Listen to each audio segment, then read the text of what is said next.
Osho, who I'm going to read from first, he's a little bit in your face, and he's got some very progressive thoughts, even for when he was popular back in the 70s, 80s.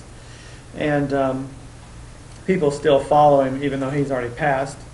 But he's a little bit like Carolyn Meese to some degree. I always thought in the beginning, when I first kind of came across Carolyn Meese's stuff, she was kind of a bitch, just because some of the stuff I'd seen her do. Like, I think it was she was on I think it was her own show, or Oprah was like having her there. It was like one of Oprah's channels. I'm not sure exactly what it was, but she was teaching in front of this group, and she's up front, and the lady comes down and for her to talk to her, and so they're sitting in front of each other. I guess that's how she counsels people. And so Carolyn's kind of being her, rough stealth. She's pretty aggressive. And then the girl did this. She says, "Don't cover up your solar plexus." So she says, "Bang, bang, bang." And in the beginning, I thought, man, she is a bitch. How does she do any good? But then my learning curve has been seeing that sometimes that's appropriate. Sometimes you got to smack people to get them. Not that you have to do that all the time, but I mean, I have to do it all. I have to have it sometimes too. And when I have somebody tapping on me or I'm open to be smacked upside the head because I want to change. Huh? Check. And to me, the real spiritual growth that I believe this group is after, and myself included, is the growth that just doesn't come from, I'm just going to think positive.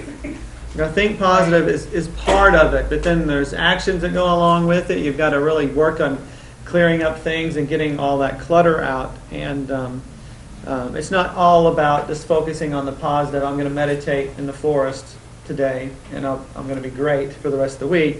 We still have our quote-unquote life to live with the negative experiences and things like that. And to me, those things are always there to help us transcend. So my path recently, which is pretty interesting, being 4th of July, a lot about independence is coming up for me. And I think it's coming up for the group too. Because from my experience, whether it's a client or in the group, there's always parallels in everything.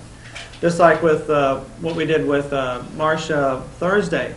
That was for every one of us in there. And to me, I wish I'd recorded that, because the amount of love and focus and energy in one direction was extremely powerful.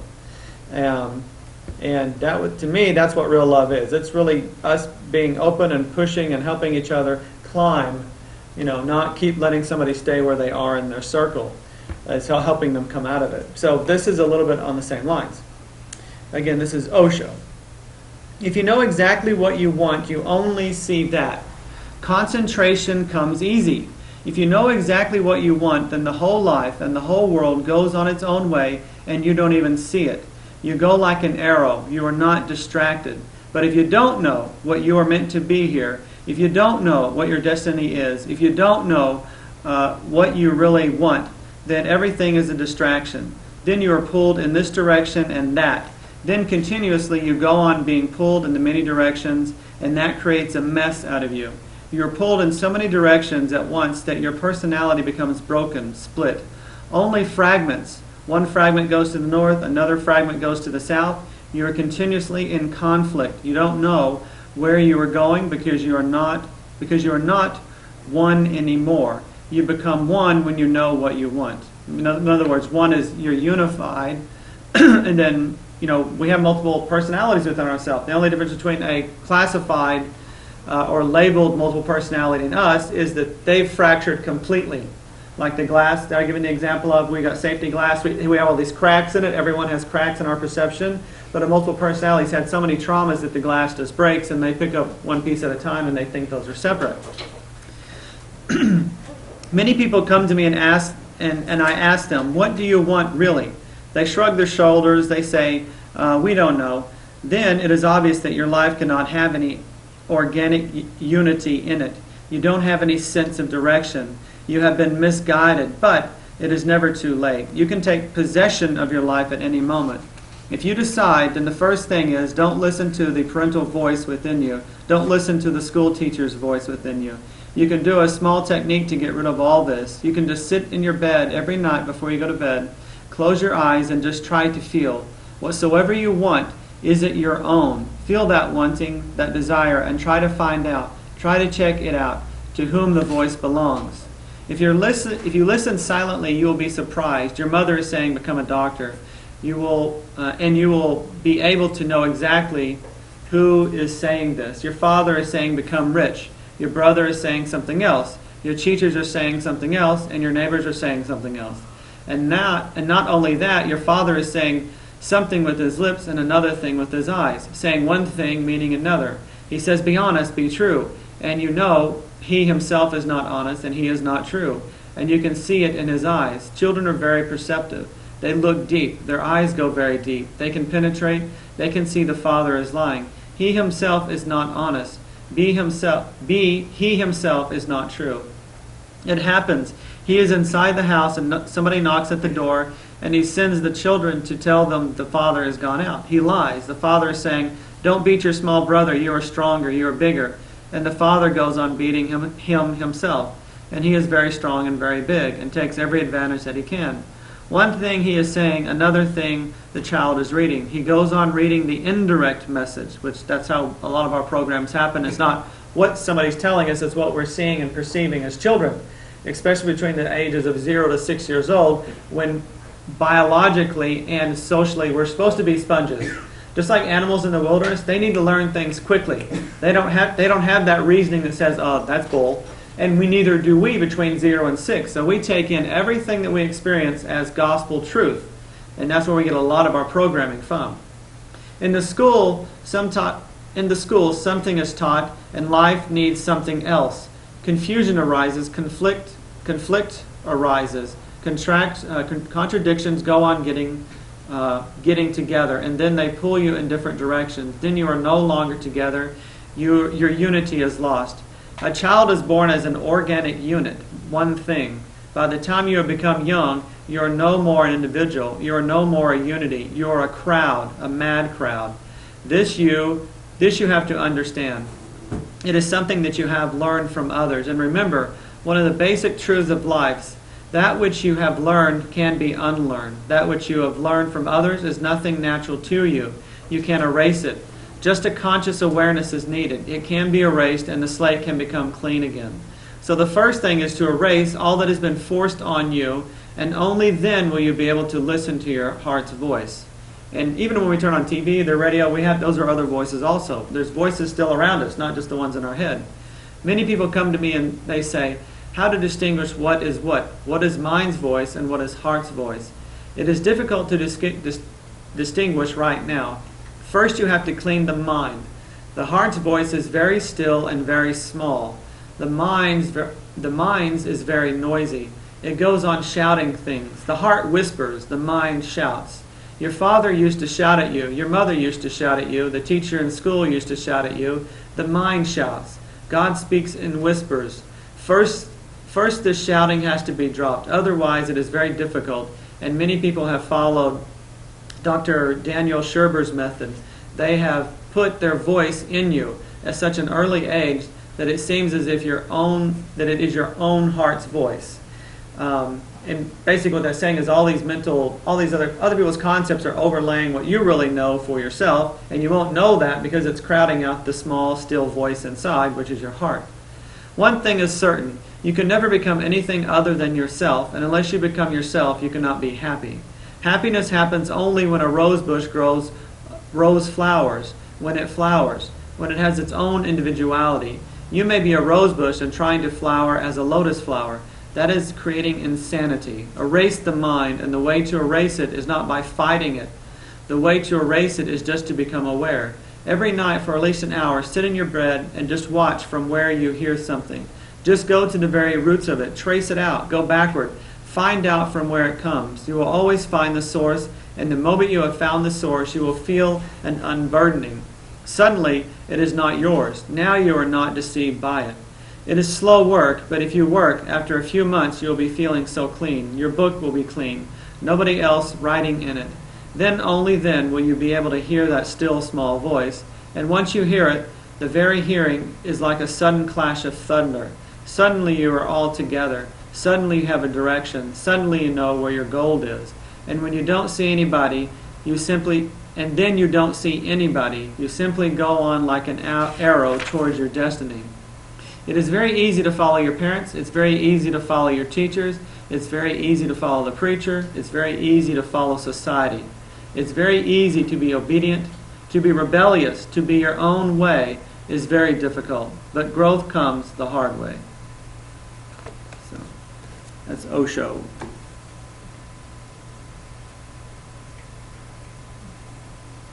And the idea of all the work I'm into is getting rid of those voices too. So we're going to be going over a couple of things today. The core, and this is just one way of looking at it. It's not like this is written in stone. Beliefs, the thorns in your eyes, then the mean, the protocol, the Chinese clock. So some of this, like I said, will just be review.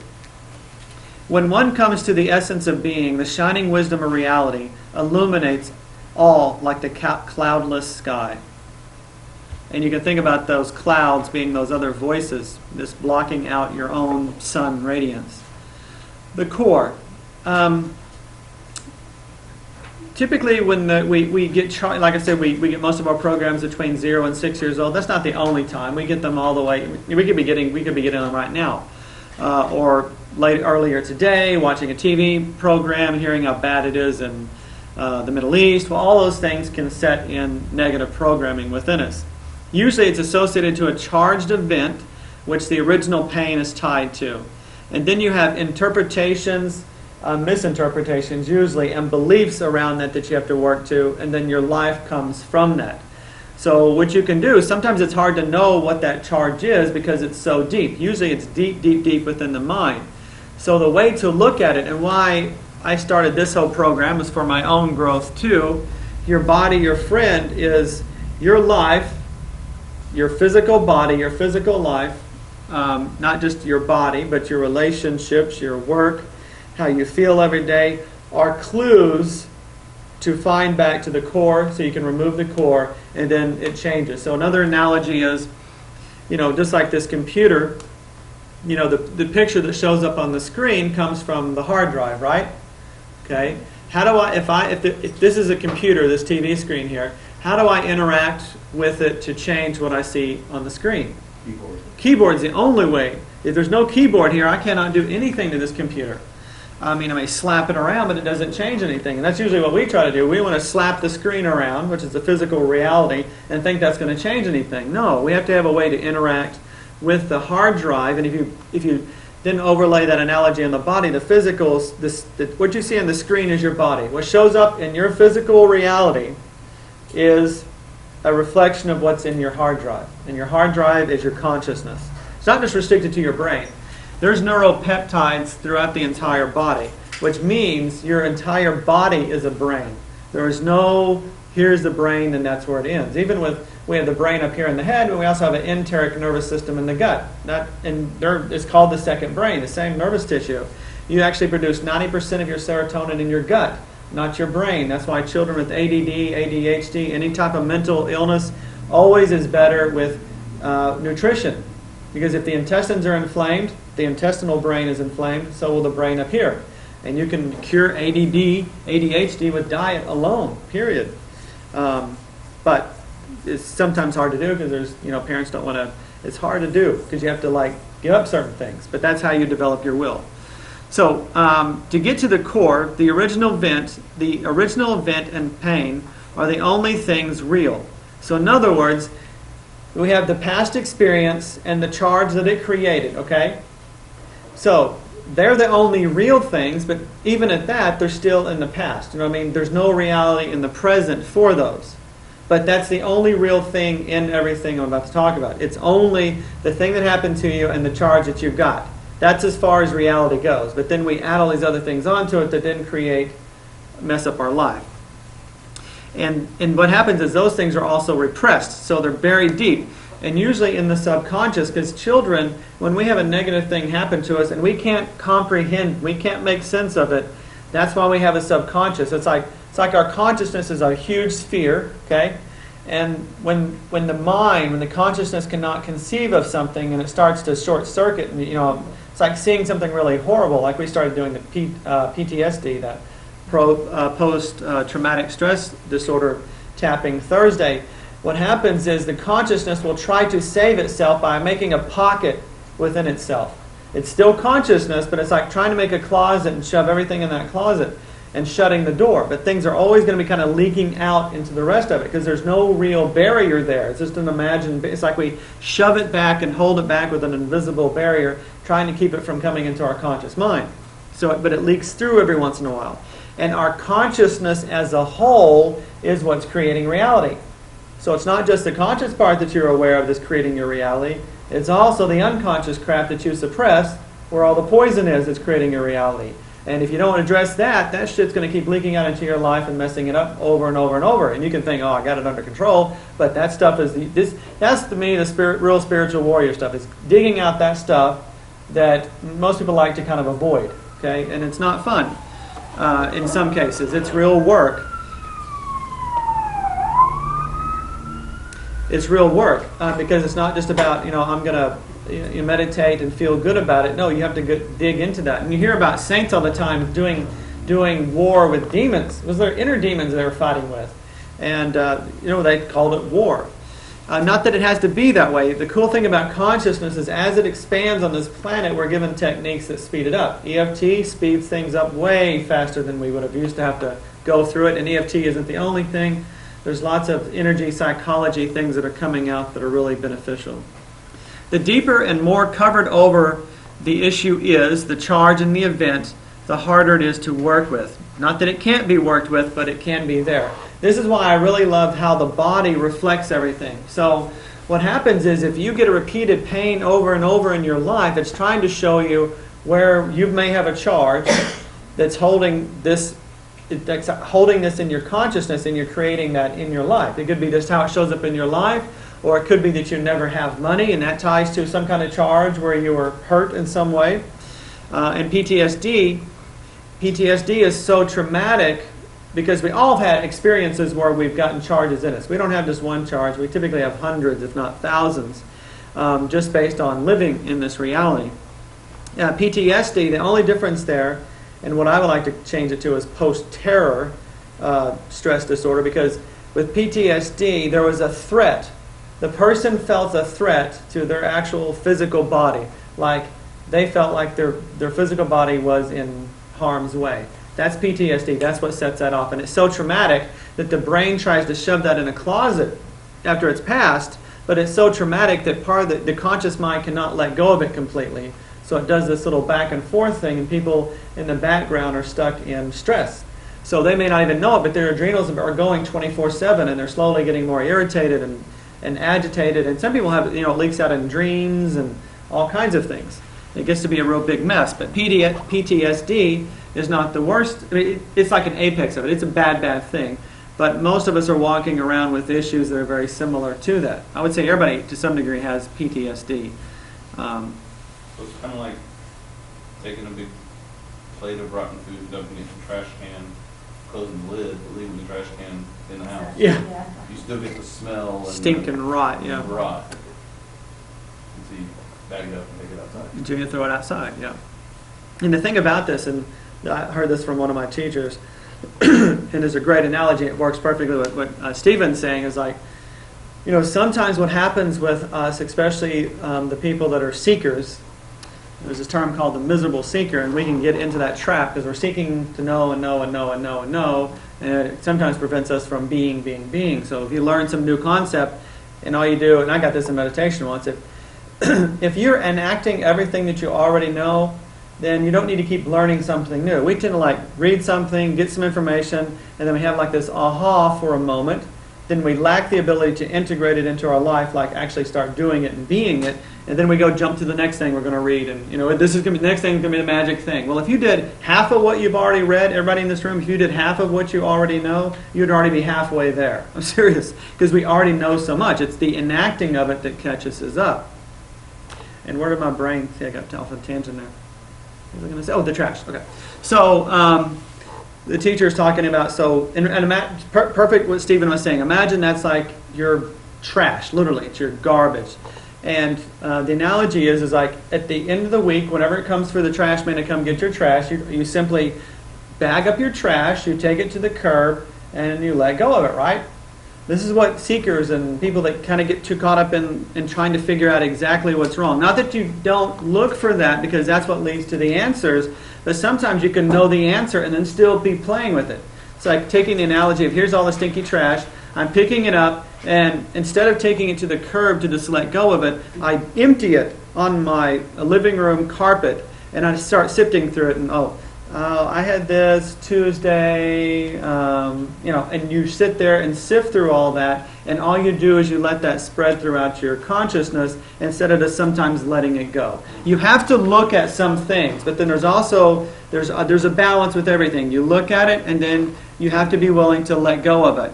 And there's parts of our consciousness, remember, we're like a mad crowd, just like Osho said, there's multiple personalities within us. And if you don't believe that, have you ever argued with yourself?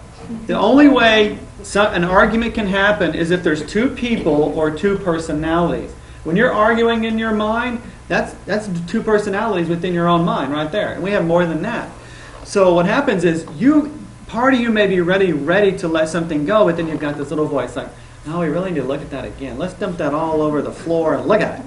So then you wind up doing that because you let that voice take control, and then you wind up taking that path, and sometimes that can hold you up. And part of our spiritual growth is to own our mastery, is we have to learn how to unify those voices into one voice, like Osho said. And at first, before we can do that, we have to be able to be like the father or mother of those voices and say, no, this is where I'm going to go, and all of y'all are going to line up with me, or you're getting the hell out of my head. Period. To me, that's how it needs to be. And that's a path. It's not like it's going to boom overnight, but that's part of our self-mastery. If we let these little voices distract us, then we're creating reality. If you don't really, it's like, here's this sphere, and we shove all this stuff into subconscious, but then we have a bunch of these little orbs in here, and every one of those is creating a reality. Every single one of your personalities is creating reality. And if I have any paper on here. You know how you've heard that thing about a spiritual test? You know, like God does a spiritual test on us? It's not God that does it. We do it to ourselves. This is an emptying up of the space. Okay. Let's say within this consciousness, I've got a bunch of these little sub-personalities. And like I said, the only difference between us and somebody that's quote-unquote multiple personality is they're the same way, except they don't have a boundary that helps them kind of unify those together. Does that make sense? That's the only freaking difference, which is scary. I mean, the other day I was walking out of the store, and I was in my mind talking to myself about something, and then somebody's sitting there, So and you look at somebody walking on the street talking to themselves, and you go, oh, they're crazy, So we're doing this lots of the time, right? We're a mad crowd, and what happens is to be self-mastery is that becomes unified. One voice, you, the I, okay? Until then, it's us. And some of those us's has got a bunch of crap that you don't want to create your life with. So every one of these is trying to create a reality for you. Seriously. So this is how a test is. God isn't testing us. The universe isn't testing us. We're creating reality. A test is, let's say this part of you has created this pattern that you've been living in for a while, okay? And then a higher aspect of you, this you can think about this boundary here that's holding them together. It can kind of rise above. You know when we have these aha moments and we rise above the individual aspects? That's that little unity that we have that a multiple personality doesn't have, okay? That unity will go, okay, I've done this long enough. I'm getting sick and tired of being in this relationship, this job. I'm tired of never having money. So this part of you, as you grow, this outer part that's a little higher and more aware says, okay, we're going to create, let's use the example of a job with lots of money. This is where it gets tricky. Here's what the so-called test. So once we come to an apex change in our lives, what happens is we'll begin to start creating a dual reality. Part of our consciousness is working on creating expansion, while another part of our consciousness is still creating the limitation. Does that make sense? Okay? So what happens, this is the test, is when those start to overlap and you're trying to transcend the old way and kill this personality out, they overlap one another.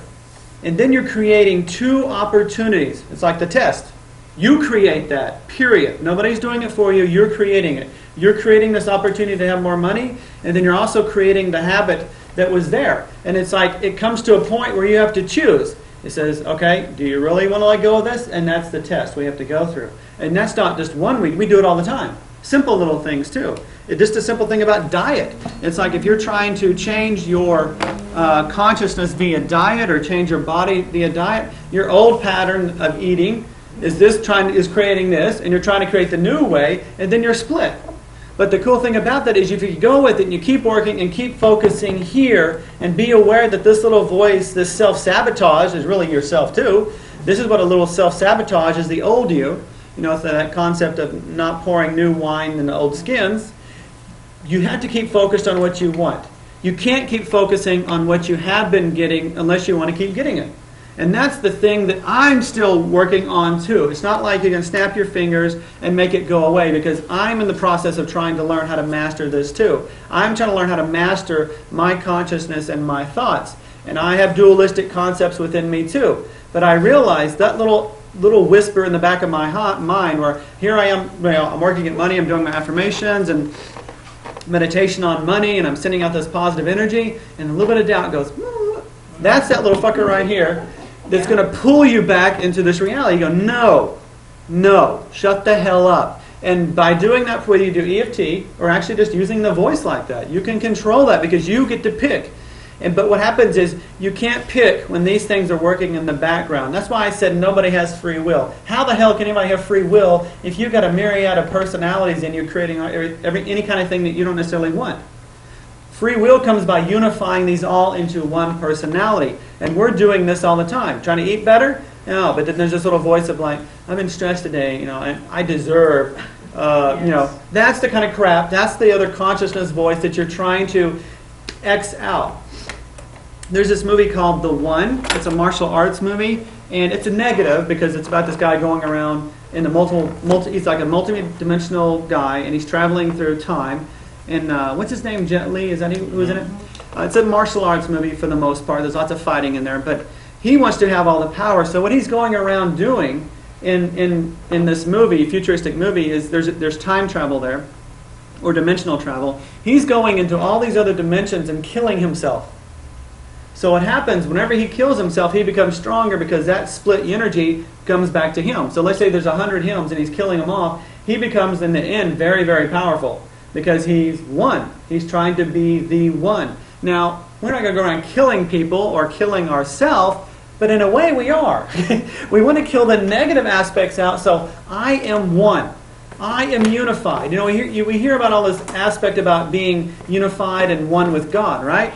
Well, this is the most important thing. You being unified within yourself. Because you're never going to be unified with God if you can't be unified within yourself. Because that will never happen until you're unified within yourself. You cannot be unified with God until you have it within you. Because you are an extension of God. So, but you've got to clarify that and clear it within you first. Okay. You know, if I can say something. Yeah. One thing that I've been experiencing is the little voice, for whatever issue is in my feeble little brain. Right. They like to shout out and be heard in those inopportune moments. Yeah. Like you're in the middle of work and it's like you start thinking about if that didn't happen and you're like. And so it's like I am like the post-it note queen. Yeah. It's like write it down, stick it on my phone. I'm taking you home, and we're going to deal with this.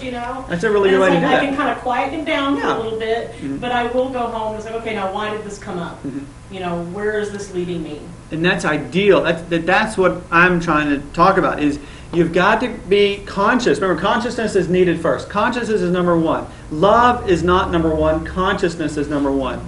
You can't love unless you're conscious, period. So if you can catch those voices like Tracy's doing, and then you take a time to address it, good God, you're moving towards unity faster than anyone else out there. But most people are just letting those voices go on and on.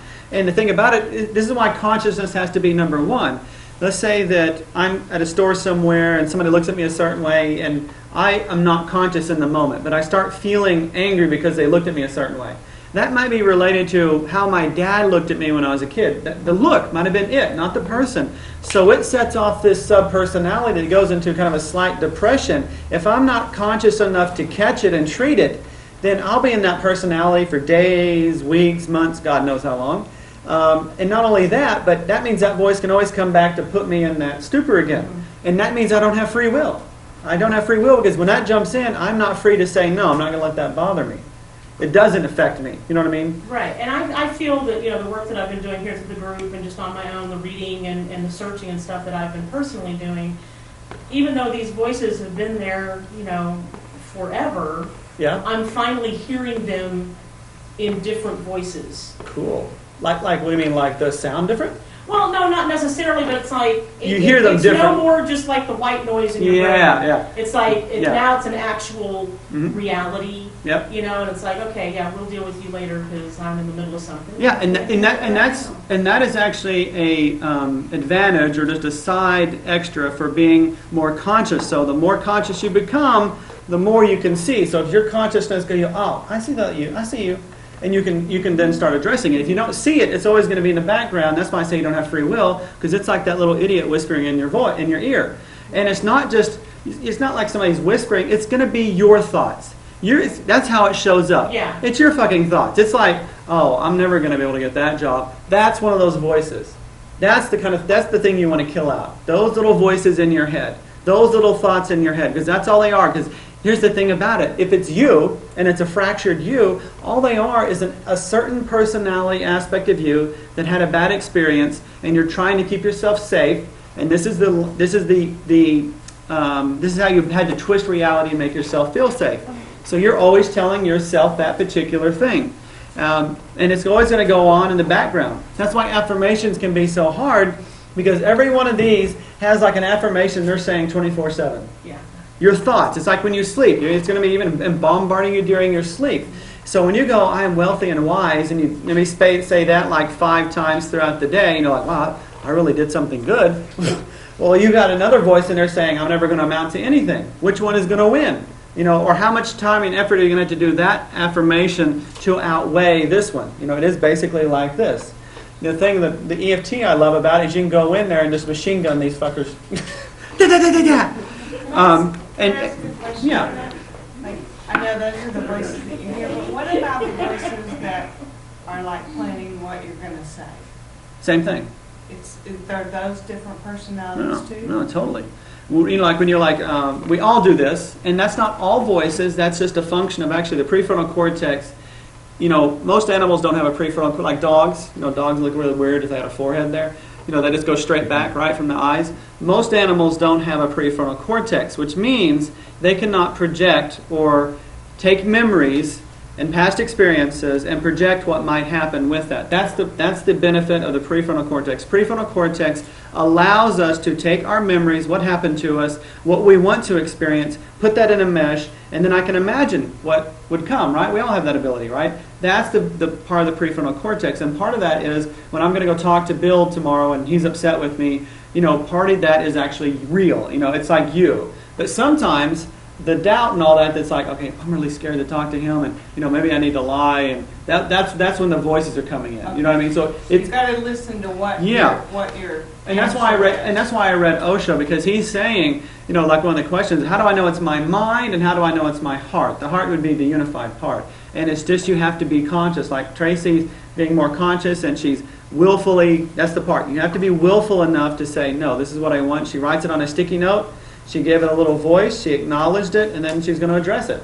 And if everybody did that, your life would start changing much quicker. But you still got to go address it. It's not like, oh, I see you, Ralph. And if we name them all, and they're still there, right? Oh, hey, Ralph. Yeah.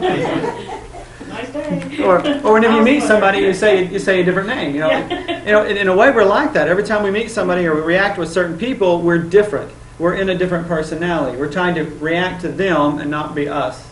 But when I do it, when I really know that I'm not supposed to do something, like I've told y'all this before. You go to somebody at work and talk about somebody, okay? Gossip, you mean? Oh, look what she did, or something Yeah. like that. When it comes to my brain to go do that, I say, talk to the hand. Like, Yeah. because, Yeah. you know, I know that that's not all I'm supposed to be doing, so I talk to the hand and go on to something different. Now, if it's something like what Tracy has, where you have to deal with, you think, I took care of that, what happened? Well, she didn't take care of it, and it's coming back, you're thinking, okay, yes, good idea to write it down, but sometimes you know. Right. See, but to me, you and Tracy are saying the exact same thing. It's still a personality, because that personality, I'll tell you, what's in here, you know, besides a big mess, is what's in here are past experiences. So okay, I'm going to make it up. Okay, well, let's say that I'm going to try to put this into a real where it makes sense. I'm going to use Deborah as an example. So let's say she's going through her life, and you know she hasn't had this gossip thing pop up, this gossip personality, right? So this gossip personality is going to be tied to some kind of negative experience, and the brain, the consciousness, learned to gossip as a way to counteract the negativity that it experienced. In other words, okay, I'm beginning to feel uncomfortable. I feel like people aren't liking me. So what you can do, a way to get other people to like you, is you can unify with somebody on a negative thing. So it's like I'm feeling like an outcast today or this week, and that little voice, because when you tune into something like that, that's when the voice goes off. It's like, and this voice is always going, I'm an outcast, I'm an outcast, I'm an outcast, because there's usually an I am. That's what we got to get to in the end. I'm an outcast, I'm an outcast, I'm an outcast. And that's always going in the background, and you're okay until something triggers that. But once that gets triggered, it comes out of the closet, and then it's like in charge of the whole brain.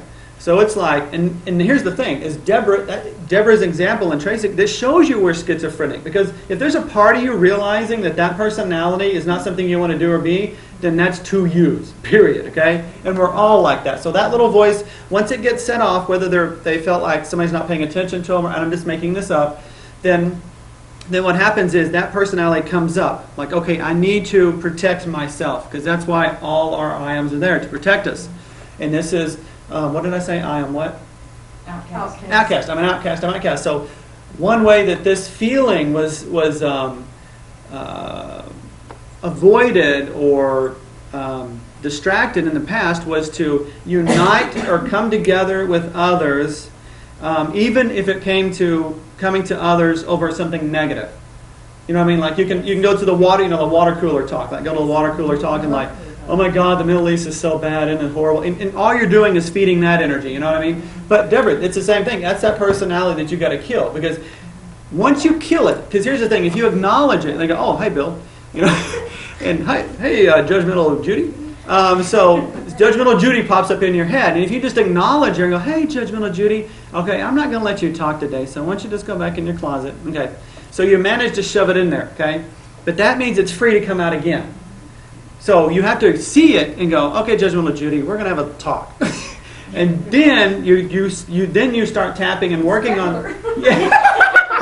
Well, here's the thing. It's not like the movie The One, where the guy's going around killing himself. It's like more like the Matrix, where Neo pulls that negative personality. Remember in the number one Neo, when he finally realizes he's like the One. Interesting. Yeah, there we go. Yeah, the One. Chills. Okay, the One. Then the negative guy runs at him. He just stands there, and that negative guy goes into him, and he absorbs it. So we're not killing those things. We're unifying it into this. So basically, over time, we have less marbles in our head. Okay? So losing Well, marbles at isn't the bad. end of the very last one, that's what he does too. Yeah. The what? At the end of the very last Oh, Matrix movie, that's what he does too. Plugs into the whole thing. He plugs into everybody. Mm. He lets the agent take him over, and then he Resets. and he resets everybody. He basically becomes all of them. But this also happens in real life. Not just in here. Oh yeah. Because In the group, I tell you, Right. here's the thing about the group. Everybody in this group, whether you're here all the time or here periodically, the ones that aren't always here, and Annette, and Rick come periodically, Georgie comes periodically. All of those are voices in your head. They are personalities. And this is something that I've realized, is when I'm working on someone, I'm working on myself. I'm working to create not just unity within myself, but unity within this planet. And when that changes, man, it's going to be a huge sonic boom, because once you realize what's really going on, everyone you meet is a sub-aspect of yourself, because we're creating consciousness. And it's so amazing and almost impossible to see and hold the whole picture because it's swarming so much and moving, is that this little thing that we're connected into, every one of us is connected into a certain consciousness. So a car hitting you is part of that. Everything you're bringing to you is yourself. Yourself trying to shift yourself. And as you become unified within yourself, and as this group becomes more unified and we clear things out with each individual, that thing shifts within us. Like Marsha, when we worked on her, that was more about, it was all about everyone here, not Marsha. She was the sub-personality, so I'm transferring it. She was the catalyst, she was the sub-personality saying whatever she was saying, and we were working to unify that out. Because that voice that was inside of her is a voice that we have inside of us that is tripping all of us up. That's tripping us from moving forward. And if we can help others clear that, we also clear within ourselves. Does that make sense? Yes, it does. And that's exactly how it works. And it's also okay to disassociate with people that are Yes. in your Mhm. your playing field because they're emotional vampires or Mhm. the negative Nellies or whatever. And that's a realization that I've made this week is it's okay for me to disassociate. Yeah, and To it's just say, you know what you're bringing into my life is not healthy for me, Mhm. and I have to protect and care for me. and that's part of it. And I'm choosing not to allow you in my space anymore. And that's the concept of having your own free will. But before this, let me ask you. So let's say that because you said you just come to this, which means there was some personality saying, well, maybe I need to hang Well, around this person, and it'd be It comes bad from if me. I. It's a personal level. Is being a Pisces, I'm loyal to a fault. Right. And it's kind of like I don't want to. If I feel like okay, I've been a friend with this person for years and years and years, or it might be a family member. Who knows? Yeah. But when I realize that I am emotionally and mentally being affected by this person, that it's okay for me to cut the tie. Mhm. And that's never been okay for me in the past. Right. Because to me, then that's what I'm saying, is that's been one of those voices that have tried to make you be okay in reality. Yeah. And now you have more free will in those situations because you don't have that voice as strong. Because ideally, the one becomes stronger than the many, even Yes. though the one is made of the many. Okay? Right. This group has an energy matrix to it. It has its own life and it has its own system. There are different pieces and people that play a part in that, but it has its own energy, just like Earth is the exact same thing. It's like tons and tons of these matrices, if you will, or these energy groups and patterns, soul groups, what we're going to call them, are nested. It's infinite. John, would you say a little bit more to help me visualize and understand how the mechanics of getting rid of the voice? You said we don't just put it back in the closet because it's going to come Yeah, that's back when it comes out again. Okay, so what do we do in place of this? All right, this would be my recommendation, and it takes, again, you have to be conscious though. You have to make wanting to master yourself number one priority, or you're not going to do it. You're not going to make it, because as the mountain gets steeper, as the mountain gets higher, this is self-mastery complete. Self-mastery and unity with God. The higher that goes, the steeper it goes. Okay. So what happens is you have to have determination. So everybody can reach a certain amount of spiritual growth, just going along, okay? But when it really comes to mastering yourself, it gets pretty hard. There's things you got to face and do, like these little demons in your head you got to address. One of the easiest, well, not the easiest, but one of the things you can do, which needs and demands consciousness, is when you start thinking something like Tracy's doing, very similar to what Tracy's doing, is you've got to catch a voice, you've got to catch that negative talk, and what I recommend, there's this old thing where you go cancel, it's been out there for years, where you have a negative thought and you go cancel. I don't like that, and that came to me recently. It's like putting a stamp on something, cancel, but what came to me is, no, you reframe that, and you put that back out, because remember, we're sending out how we're going to create reality from here, okay? So you're going along, and let's say, I'm stupid, pops in your head.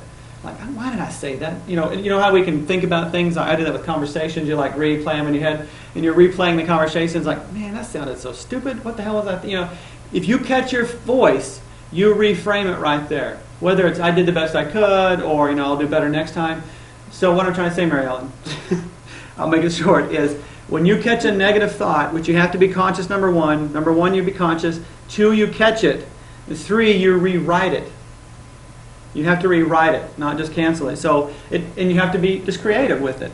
And that's when you can start using the affirmations as part of it. But I do recommend that you actually wind up doing the tapping.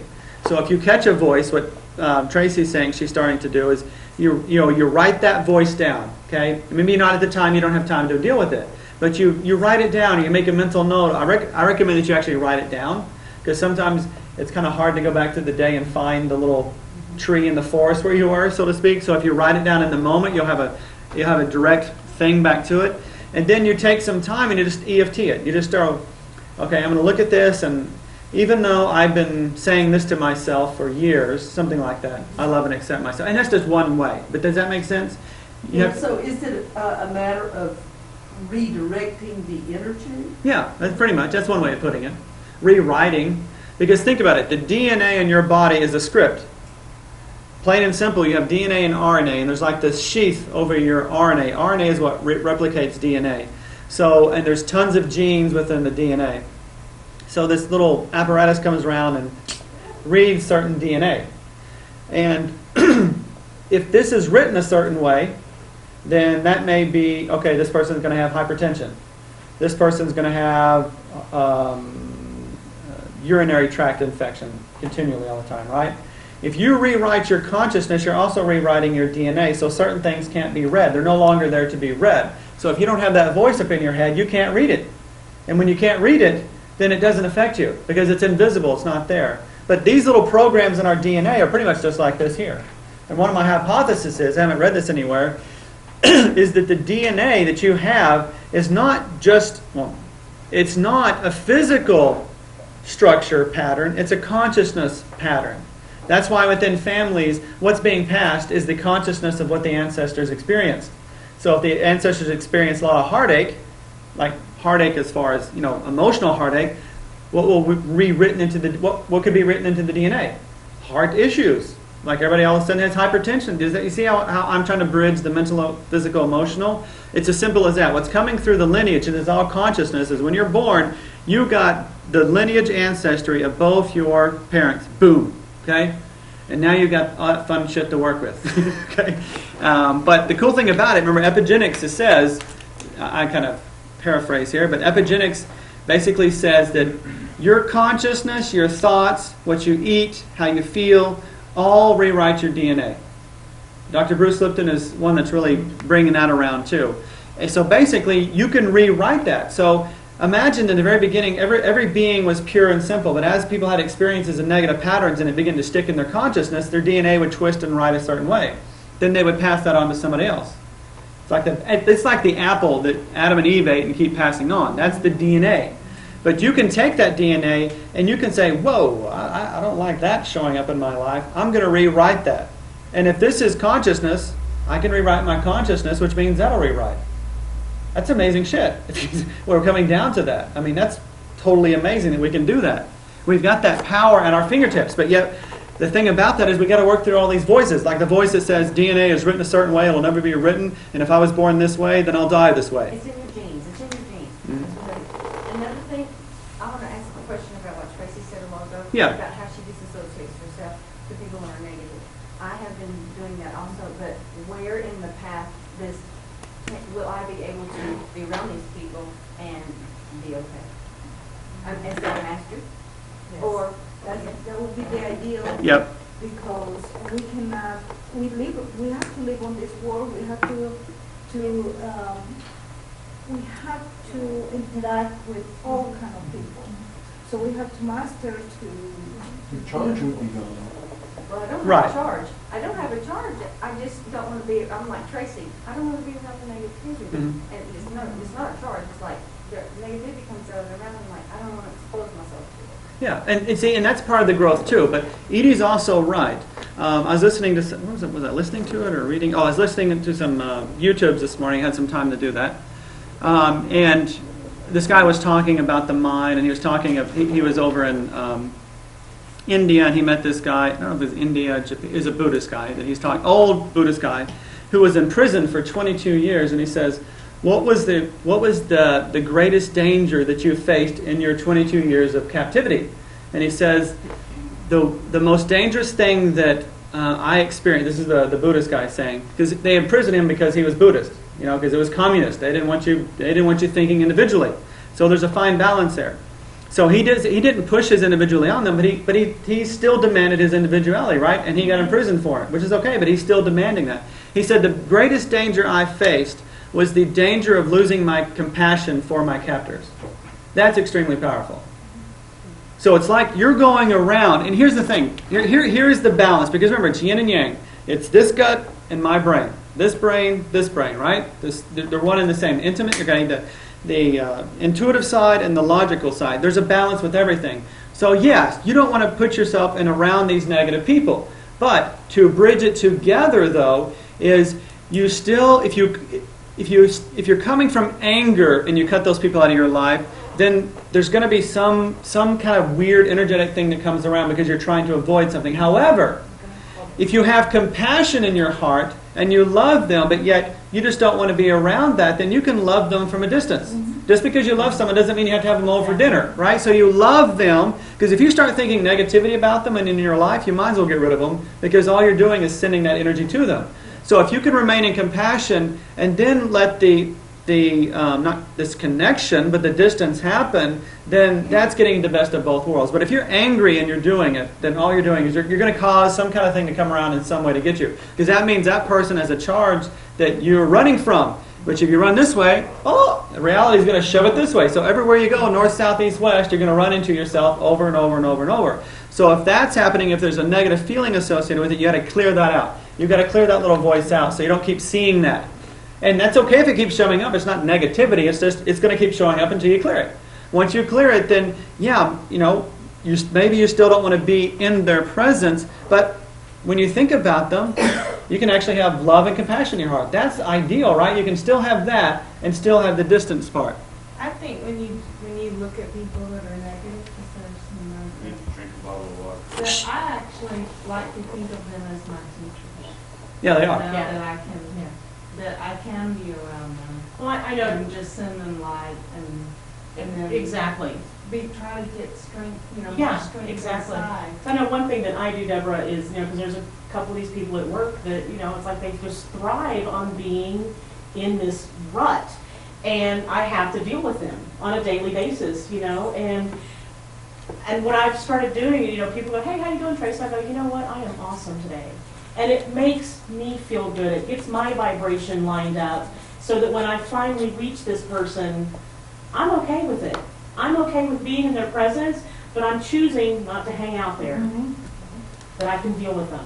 And that goes sucked into their exactly. And it goes back to this though. Those other people are also these sub-personalities we have. So here's Tracy saying, I'm going to choose the one that sees them all together and choose how I want to experience that. But to me, ideally, you still have love and compassion for them, but yet there's an area there with how you set boundaries. And this group particularly, and the only reason I know this because it's for me, is we're learning about where I fit in the equation of all. And what happens is we tend to be thinkers of everybody else, the all, except us. And that's where the balance needs to happen. We got to be able to think about ourselves and the all simultaneously. And that means sometimes learning how to set boundaries. This group is going to be the one where we may appear to be learning things or having to do things that seem in our mind unspiritual. Like I'm supposed to be loving everybody and inviting everybody. Well, the lessons we have to learn have to do with sometimes setting a boundary. So it looks like we're not being that way, but on Friday, just a little thing, and I'll let you go on, because I share with this one particular doctor at the hospital about the stuff we're doing, because she's very, very open to what we're learning and teaching and stuff. And I had to give her some documents to sign Friday, and she goes, oh, I want to let you know, I told Brenda to come look for you. And I'm like, okay. She goes, I think she needs to go to your class with you. I'm like, okay. It's like, I'll talk to her. The other point of view is that people who's negative need to feed that negativity. Exactly. So the only way then they can feed that negativity is making you And sucking you into their drama. Yes, Mhm. and so they have the whole reason to attack you. Right. Okay? And so I choose to just not give them any reasons, you know, because I'll just walk in with a smile on my face and a spring in my step and go, here you go, this is what you need to do, and now I'll be in my office. You know, And that goes right back to this whole thing here is once you've noticed one of those negative voices showing up in your head or in your reality, it's still part of you. So you can, but you got to be conscious of it. You got to go, okay, and so you can ignore it, which is one level of it. That's better than getting sucked into it, because if this voice is saying, I'm so pitiful, I'm so whatever, and you let that voice go on, whether it's in you or somebody outside of you, then all it does is bring you down, right? So in the beginning, maybe ignoring is the best way that you can deal with it. At least you're aware of it and you go, okay, I'm not going to listen to you. You know what I mean? But then there's other levels where you start working to transcend it. And ultimately, what happens is you begin to hold an energy where when that person comes into your field, since you are clear completely, it begins to transform them just by being in your presence. That's the apex of all of that, is where you become that transformation just by being there. There's nothing you have to say or do, because the thing, though, is you got to transform it here before you can ever think about transforming it in reality. If you try to transform it in reality, you're doing the cart before the horse. It doesn't work. So as you clear that within you, and a good thing to do is just when something in your outer world shows up, you go, and this is me, you know me, I'm always like trying to go back to the energy pattern. Like Karen's thing with her, like how many stints she has, like 8 stints or something like that. You know, when I was working on her in the group, and it came up, it's like in my head like, duh. Bloodlines, family issues. She's got some issues and some grudges with her family lines, your bloodlines. And your bloodlines are what? Your veins, right? So her blood vein, this is how consciousness awesomely works. So she says these huge clogs in her energetic bloodlines to her family, and guess what? She's got clogs in her real bloodlines, in her body. That's how consciousness is a reflection of what's going on inside and how it can be changed. You clear the consciousness around that, so you can try to change all the people around you. You can try to change the people so they clear that, or you can clear that within your consciousness, and then your relationship with that person changes.